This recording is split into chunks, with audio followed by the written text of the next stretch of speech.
Silakan dilihat bukunya, bisa dilihat bukunya, bisa di sini juga. Ya. Jadi buku itu nanti akan diberikan kepada kalian masing-masing kamar satu buku. Kan sistem kita sekarang satu musrif itu kan menaungi 2 kamar ya kan? Ya, dan setiap kamar itu ada nanti wakil musrif itu amir kamar. Di sini maksudnya bukan berarti musrifnya lepas tangan diberikan kepada amir-amir, tidak. Tetapi maksudnya karena musrif kita sedikit sehingga satu kamar satu musrif nggak bisa, sehingga diambil 2 kamar satu musrif agar ada wakilnya di kamar yang lain. Maka caranya bagaimana? Misalnya Ustaz Rizky Ihsan di kamar misalnya, janganlah siapa, Salman contohnya. Salman misalnya, Salman di kamar berapa? Madinah 4 sama? 3. Madinah 4, Madinah 5. Iya. Amirnya siapa? 34. Amirnya 3 siapa? Ambil. 4. Caranya adalah ganti-ganti hari. Mungkin di hari Senin Salman bersama dengan Nabil memuhasabah Makkah 3 ya kan? Madinah 3 ya. Nanti hari besoknya Salman sama rival di Madinah 4. Nah, tadi yang ketika Salman berada di Madinah 4, maka Nabil ya sendiri menghandle, sama mungkin ada anak Taslimah ada nggak? Sendirian. Sendirian menghandle di Makkah 3 karena ustadznya di Makkah 4. Jadi berganti-ganti sehingga ustadz musrif kamar tadi mengetahui keadaan anaknya ya.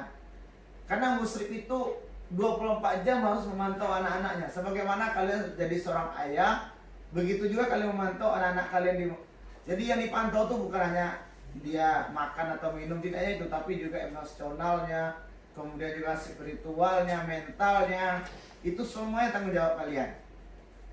Oh, berat kali tanggung jawab kami saat tidak berat kalau dilaksanakan sesuai arahan. Itulah pendidikan kalian, ya. Maka Ustaz minta kepada musrif kamar, paling Ustaz tak suka adalah ketika waktu kumpul dengan anak-anaknya, kalian serahkan kepada amir kamar, kalian nongkrong di mana-mana. Itu Ustaz paling gak suka, ya kan? Ustaz paling gak suka.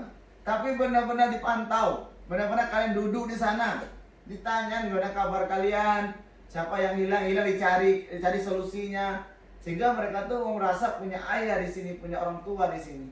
Tapi kalau seandainya tidak dibiarkan saja, nanti kalau seperti itu amirnya juga ikut ustadznya. Ustadznya juga acuh-acuh, aku lebih lagi lah. Akhirnya malah pagar makan tanaman. Banyak barang-barang hilang, ternyata yang ambil siapa? Kenapa? Dicontohkan oleh ustadznya tidak peduli dengan santrinya. Paham semuanya ya? Tapi bukan kalian ya, tapi jangan sampai seperti itu gitu. Ya. Maksudnya Ustaz sampaikan ini bukan kalian seperti itu, tidak, tapi jangan sampai seperti itu. Kalau seperti itu Amikma tidak akan maju selamanya. Ustaz diklat berkali-kali, Ustaz juga ikut seminar tentang pengembangan pondok, manajemen pondok. Itu yang sangat ditekankan oleh para pembicara-pembicara yang mereka punya pondok-pondok besar, ahli manajemen, bahwasanya musrif itu harus memantau keadaan santri-santri di kamarnya sebagaimana dia seorang ayah memantau anak-anaknya. Gitu. Kalau belum seperti itu, kalian belum musrif yang sebenarnya, tapi baru nama saja. Tapi kita bertingkatkan selalu ya. Oke, kita masuk yang pertama, sistem pengisian buku muhasabah kamar. Sadewa, tadi siapa yang isi buku muhasabah tadi? Amin. Pusatnya kemana? Ikut juga ngendel. Kedua ngendel. Paham kan? Boleh nggak ustadznya pergi kemana-mana, amirnya ngisi, boleh nggak? Nggak boleh. Atau ustadznya ngisi, amirnya tidur, boleh nggak? Nggak boleh. Tidak boleh. Jadi ustadznya memantau santri-santrinya, mengkader amir-amir, karena besok akan jadi musrif juga. Ya, oke ya. Oke, kita masuk yang pertama, sistem pengisian buku muhasabah kamar. Satu, amir kamar harus mengisi buku muhasabah ini dengan jujur setiap selesai melaksanakan musyawarah kamar. Jadi sistem pengisiannya adalah dimulai dulu dengan musyawarah kamar ya. Nah, terserah kalian lah. Apakah kalau biasa Ustaz di pondok tuh taklim dulu, agak satu hadis, baru muhasabah, baru musyawarah. Itu terserah kalian, yang penting di waktu musyawarah tersebut mencari solusi bagaimana kebersihan kamar, bagaimana piket jalan tidak dan sebagainya, ada kendala enggak, nah, seperti itu ya. Maksudnya apa, yang isinya yang nulisin nanti adalah musrif amir kamar, tapi yang handle-nya musrifnya. Kalau ketika jatah musrifnya di situ. Kalau seandainya jatahnya musrifnya di sini, berarti otomatis amir kamar tadilah bertanggung jawab mengisi dan juga menghandle ya. Kemudian yang kedua, bagi santri yang melaksanakan amalan muhasabah harian, maka mengangkat atau mengacungkan tangan untuk dihitung oleh amir kamar dan ditulis dalam kolom muhasabah. Ya, misalnya nih, sholat tahajud gitu, amir bilang kan, atau ustadznya bilang, maka semua santri-santri yang ada di kamar tadi, yang mereka melaksanakan sholat tahajud angkat tangan. Tapi sampai kepada mereka, kita latih karakter jujur. Siapa yang pendusta berarti tidak layak menjadi orang-orang mukmin, tapi jadi munafik yang lebih layak. Karena si ciri munafik adalah orang yang berdusta. Nah, sampai yang gitu, sehingga ada karakter jujur nanti pada anak-anak kalian. Maka angkat tangannya berapa orang? 5. Ditulis berapa? 5. Betul kan? Jumlah santri seluruhnya. Coba kita contohkan kamarnya siapa? Kamarnya si Rizky. Rizky berapa jumlah santri? 17. Berapa? 17. Oke. Habis itu jumlah yang hadir dihitung di situ berapa orang yang hadir? Berarti berapa? Yang hadir berapa? 17. Yang hadir misalnya 16, satu orang. Oke ya. Kemudian istighosa ada nggak? Diangkat tangan istighosa ya kan? Nah, dan selanjutnya ya, istighosa misalnya 6 gitu kan. Dan selanjutnya nanti kita lanjutkan, kita masuk ke tertib dulu. Ya. Kemudian yang ketiga, untuk poin muhasabah nomor 31 sampai 35, amir kamar hanya menghitung yang mengangkat tangan dan menanyakan secara privasi permasalahan yang dihadapi oleh anggota kamarnya untuk dicarikan solusinya dengan usaha keamanan. Tidak boleh langsung menanyakan masalah di tempat umum. Nomor 31 35 lihat bukunya. 31 35.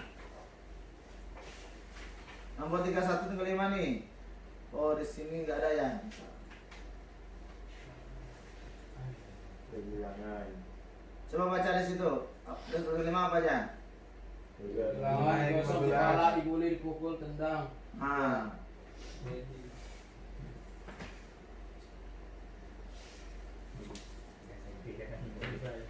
oke, ini yang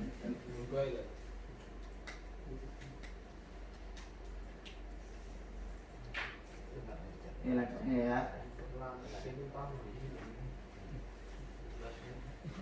Nomor 31 mana? Digosok, kehilangan. Maka kalian tanya siapa yang kehilangan hari ini gitu, ya. Yang ada yang hilang, misalnya sepatu hilang, apa diangkat tangan aja dulu. Yang tidur dulu. Angkat tangan aja dulu berapa? Misalnya ada 2 orang, dicatat 2 orang dulu, 2 orang gitu kan. 2 orang. Digosok ada? Nggak ada. Tipala ada? Kalau nggak ada ya 0 atau strip gitu kan, 0 strip atau di Excel atau 0 saja 0 gitu kan. Kemudian dipala ada? Dipala itu enggak? Diminta secara paksa ya. Ada dipala, ada 3 gitu. Adik-adiknya lagi beli gorengan. Hei, sini. Beli gorengannya di sana. Itu namanya malak namanya. Ya. Itu namanya akhlak yang tidak punya. Itu apa nama tuh, orang yang tidak punya karakter. Preman kampus. Preman sekolah. Maka orang seperti nggak layak jadi santri ya. Paham ya? Misalnya dibully. Dibully ini maksudnya, tahu kan dibully kan? Nah, ada 1. Dipukul, ditendang. Ada 2 contoh itu kan. Kalau yang ini 36 37 ini adalah diisi kalau ada yang lain lagi gitu kan. Maka yang ini tidak boleh ditanya di tempat umum. Maksudnya tuh secara detail, kehilangan. Yuk, apamu yang hilang, jangan gitu. Catat aja dulu. Misalnya di pala, siapa malakmu, jangan gitu. Tapi dipanggil nanti empat mata. Itulah gunanya Ustadz. Nanti ambilnya sampaikan sama Ustadznya, Ustadz. Kalau musyidnya ada anak kita laporan ini, maka Ustadznya manggil. Misal Tino, tidak apa namanya? Misalnya Rizky ya santri baru, Dek, antum kehilangan apa aja? Ini bang, Ustadz. Maka dicari solusinya. Kalau seandainya musyid kamar nggak tuntas, lapor kepada keamanan. Dicari bersama. Kalau nggak tuntas juga lapor sama Ustaz Usman sama Ustaz Hasbi di musyawarah. Ya, jangan sampai didiamkan. Pokoknya sampai tuntas. Gitu juga kalau dia dibully atau dipukul, ditendang. Kalau ada kehilangan, ini bukan ditanya saja, harus dapat dicari bagaimana caranya. Kalau tidak, lapor sama keamanan, bantu cari. Gerakan satu pondok mungkin. Kalau nggak dapat juga, berarti kesimpulannya itu yang ngambilnya orang luar. Berarti lapor sama Gus Hasbi atau Usman, kita carikan solusinya. Bukan berarti ditanya kehilangan, ya sabar ya dek, jangan gitu. Sabar ya, jangan gitu. Cari solusinya. Kalau bisa mungkin nanti teliti sampai sedetail-detailnya. Nah, paham sampai sini? Kita lanjut ke sini ya. Jangan sampai yang nomor 31 sampai 35 tadi tidak kalian tanya. Permasalahan yang terjadi di mana-mana gara-gara kalian musyid kamar tidak menanyakan 31, 35 secara detail. Sehingga mereka tidak ada tempat mengadu. Sehingga mereka ngadu kepada orang tua mereka, ditambah-tambah orang tuanya ada emosi. Akhirnya yang sasaran Pak Kiai. Sehingga wali santri itu mengatakan kepada Kiai, Pak Kiai, antum harus tanggung jawab dengan santri-santri yang di sini karena antum sebagai pimpinannya. Sampai gitu loh, gara-gara kalian musyid kamar tidak menjalankan tugasnya. Sampai Pak Kiai marah, paling-paling Ustaz Usman kena marah. Paling-paling Gus Hasbi kena marah, ya kan? Jangan sampai seperti itu, karena orang tua Batam nih adabnya berbeda dengan orang tua di Jawa. Kalau di Jawa sana, kalau anaknya bermasalah, marah orang tuanya datang kepada Kiai dalam keadaan tawadu, minta maaf, Pak Kiai, mohon maaf, anak saya nggak ngerusuin di sini, akhirnya merepotkan Pak Kiai. Mohon arahannya Pak Kiai. Gitu kalau di Jawa, bawa hadiah, nyenangkan hati Kiainya. Kalau di Batam, woi, mana ada kayak gitu. Kadang-kadang beritanya diadu domba ya sama anaknya, diiyakan langsung, tunjuk kiri Kiai. Saya udah bayar mahal. Kemana aja uang saya? Oh, emangnya anakmu diantar ke pondok itu diukur dengan uang, pantasan aja ilmunya segitu dapat. Kenapa? Niat orang tuanya nggak ikhlas, ya kan? Tapi nggak boleh kita sampaikan sama itu sama orang tua kalian, karena orang tua kalian pemahamannya seperti ini. Maka kalian sebagai seorang santri jangan sampai gara-gara itu orang tua kalian berdosa. Karena kalau ada orang tua tidak adab kepada seorang guru, kepada kiai, maka anaknya lebih kurang 7 keturunan tidak akan jadi orang soleh. Itu kata para ulama. Kasihan kan? Nanti anak kalian, cucu beliau tidak akan jadi orang soleh, ya kan? Nah, jadi tolong jaga baik-baik ya. Jangan sampai gara-gara kalian, orang tua kalian berdosa, akhirnya kalian sulit jadi orang soleh, anak kalian sulit jadi orang soleh, cucu kalian sulit jadi orang soleh. Oke. Tolong nomor 3 diperhatikan ya. Jangan sampai tidak ditanya. Dan itu bukan hanya sekedar formalitas, benar-benar ingin mencari solusi ya. Nomor 4, Amir Kamar melaporkan muhasabah kamar kepada kepala kesantrian setiap hari sekali dan menjumlahkan dalam bentuk persentase sebulan sekali. Jadi buku muhasabah kamar itu harus kalian laporkan kepada kepala kesantrian. Siapa? Ustaz Mukhlis. Sekarang Ustaz Mukhlis, dulu kan nggak ada kesantrian, itu langsung keamanan Ade Satino. Sekarang ada kesantrian, tapi semuanya itu adalah dihandle oleh keamanan, berjalan ini semuanya ya. Paham semuanya? Kemudian Amir Kamar selalu memberikan motivasi kepada anggota kamarnya untuk melaksanakan amalan muhasabah semaksimal mungkin dan meninggalkan perkara-perkara yang melanggar peraturan pondok. Tidak hanya di muhasabah, tapi kalian lihat ketika muhasabah kok istighosah sedikit sekali yang ikut. maka kalian sampaikan, dek, ikutlah istighosa. Yang sampai nggak ikut istighosa, gini gunanya dulu. Nanti kalian sebagai musrik, kalian contohkan. Kalian sebagai seorang amir, kalian contohkan, kalian ikut di sana. Jangan apa kalian cerita, tapi kalian tidak ikut. Maka yang dilihat oleh santri-santri kalian, yang diikuti oleh anggota kalian adalah sifat kalian, amalan kalian, bukan ucapan kalian. Paham ya? Kemudian yang nomor 6 ya, bagi kamar yang merusak atau menghilangkan buku muhasabah kamar ini, maka akan dikenakan denda 100.000. Iya, semua anggota kamar dan bayarnya. Karena buku ini walaupun harganya sekitar 10.000 mungkin ya, tetapi amanahnya yang mahal. Jangan sampai kalian rusak, jangan sampai kalian hilangkan. Kalau kalian hilangkan, berarti kalian siap membayar 100.000 sehingga bisa dicetak lebih banyak lagi nanti. Paham ya? Jangan sampai dihilangkan. Oke.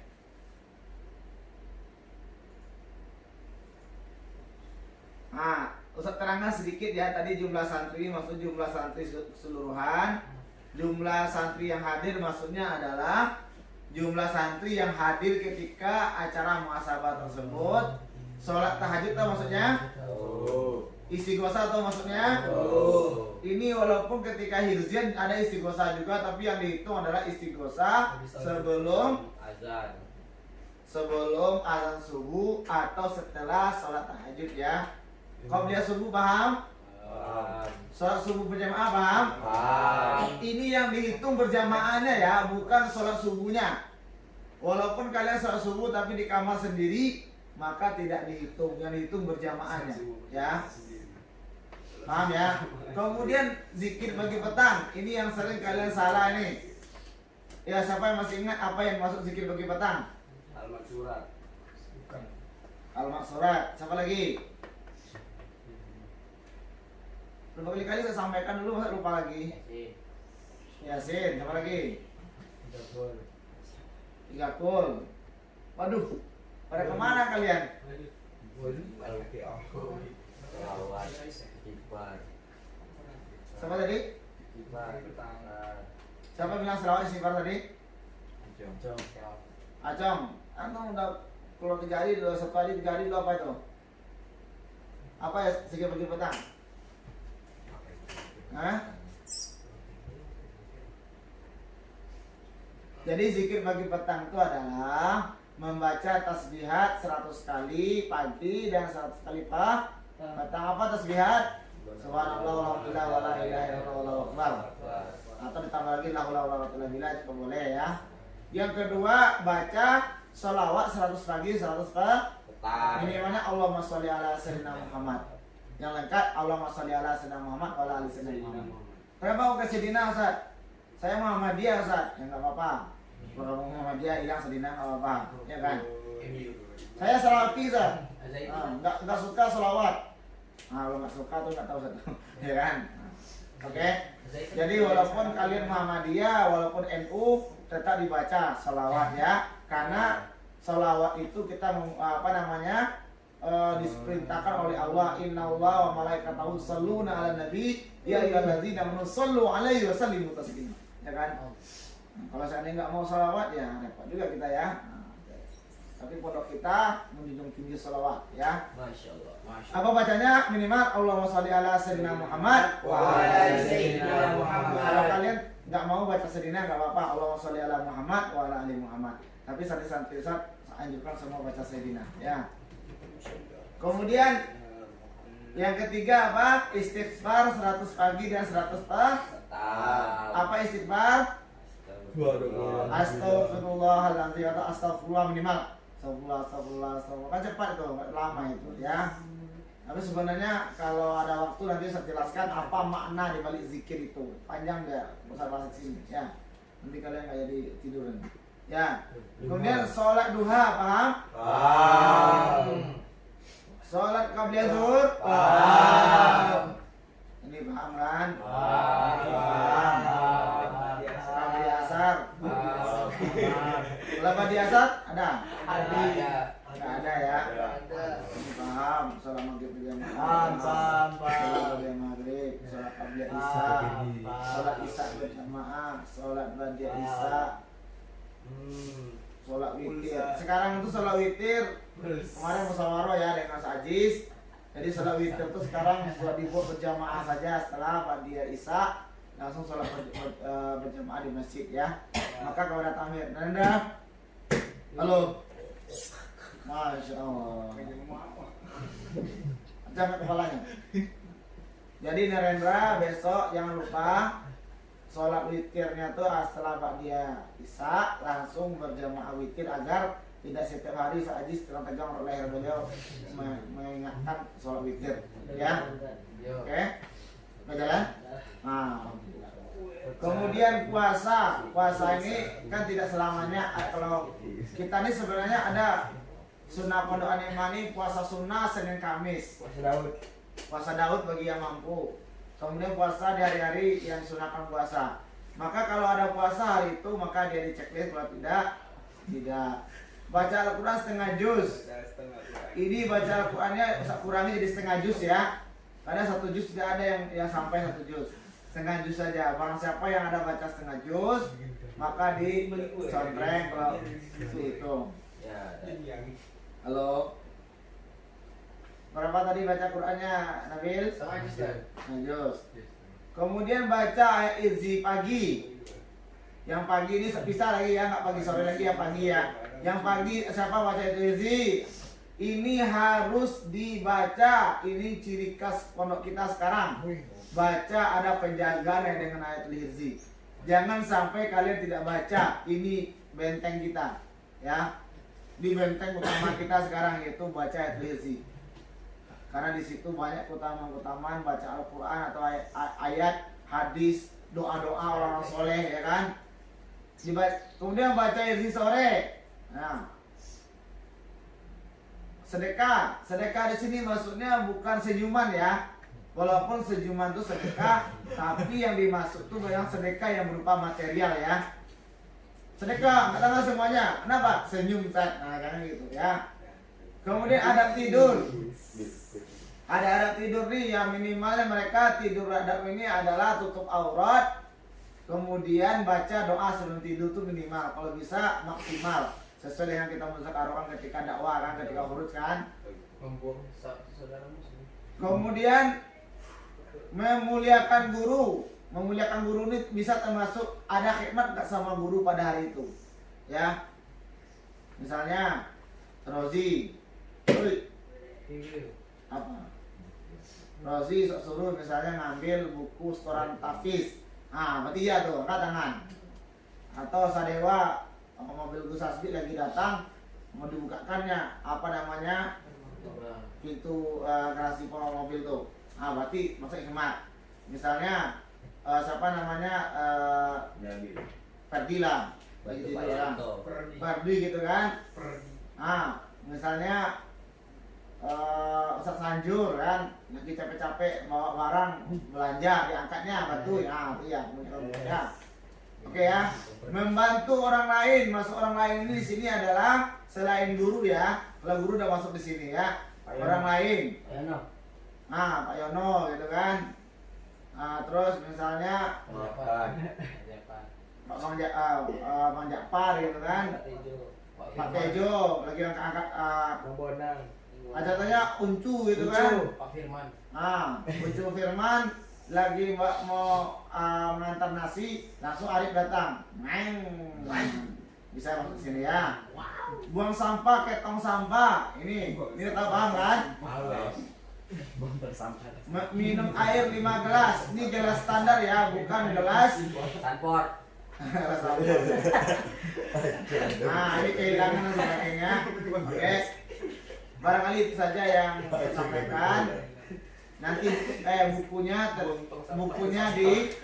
dikumpul dulu.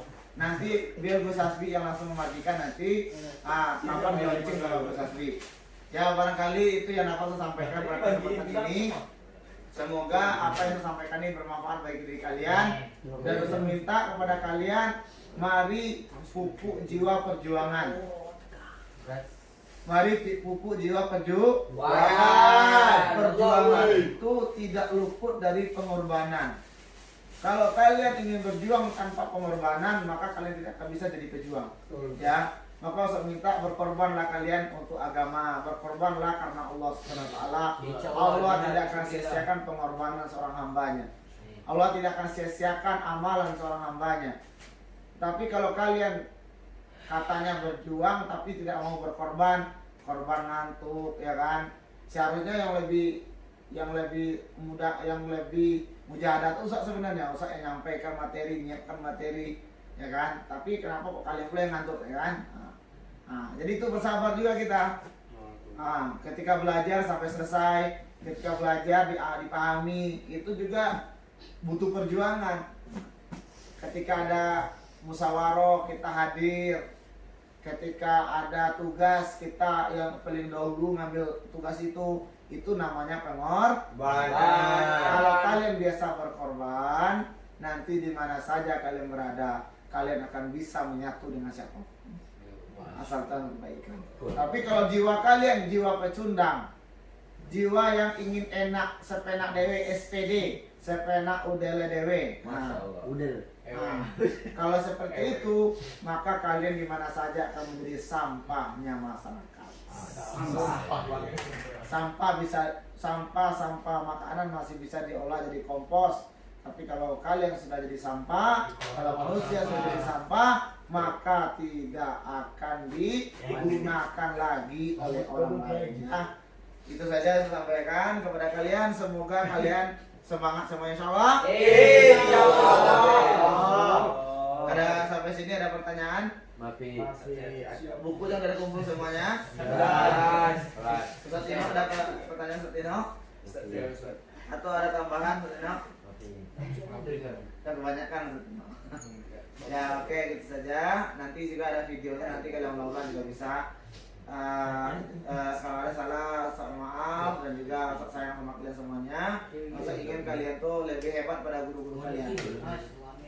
Kita tutup doa kepada majelis. Assalamualaikum warahmatullahi wabarakatuh. Waalaikumsalam warahmatullahi wabarakatuh.